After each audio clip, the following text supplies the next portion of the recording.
Now, if you walked into a factory where smartphones are being built, what you won't see is one station with one person or one robot that's assembling an entire smartphone. Instead, what you'll see is an assembly line where at each station a small piece of your smartphone is being built and then passed on to the next station where the next step is performed, the next piece is assembled.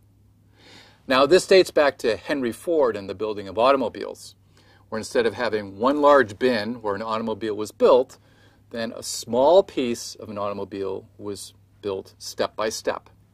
And at the end of the assembly line, we had a complete automobile. Now, this is much more efficient than just assembling a smartphone in one station or an automobile in one big bin. We get higher throughput in this way.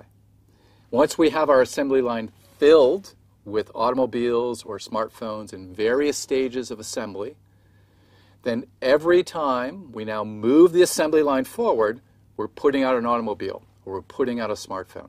So we get a higher rate of completion of automobiles or smartphones by using this assembly line approach.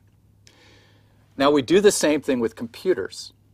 Instead of doing all of the phases of instruction execution in one big clock period, or in several clock periods, but just waiting until we do all of those clock periods before we introduce a new instruction, we build an assembly line. And we have a name for this. We call this a pipeline.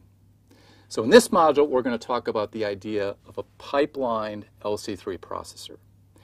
And here we're going to build up an assembly line of various stages of instruction execution.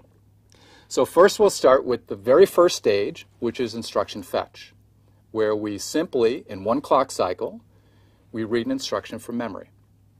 Then we'll move on to the next stage, the next assembly line process, which is decoding that instruction, which also involves reading registers. Then the next stage will be execute, where we do the execute operation, or we form an address, and so on and so forth. And so we'll have a 5-stage assembly line, a 5-stage pipeline with instructions in different phases of instruction execution. Now, what this means is that our clock cycle is going to be faster than if we had one big clock period to do everything. And once our assembly line is filled with instructions, then every tick of the clock, and on every tick of the clock, we're advancing our assembly line.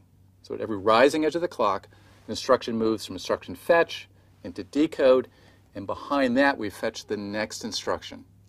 So we're going to fill our instruction assembly line, and once that's filled, then every tick of the clock, we're getting an instruction completed at the end of our assembly line. So just like an automobile assembly line or a smartphone assembly line, we're going to get a higher rate of completion of automobiles or smartphones, we're going to get a higher rate of completion of throughput using pipelining.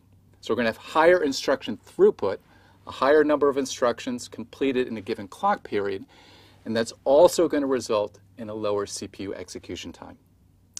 So let's talk about these principles of pipelining. Well, let's get into it.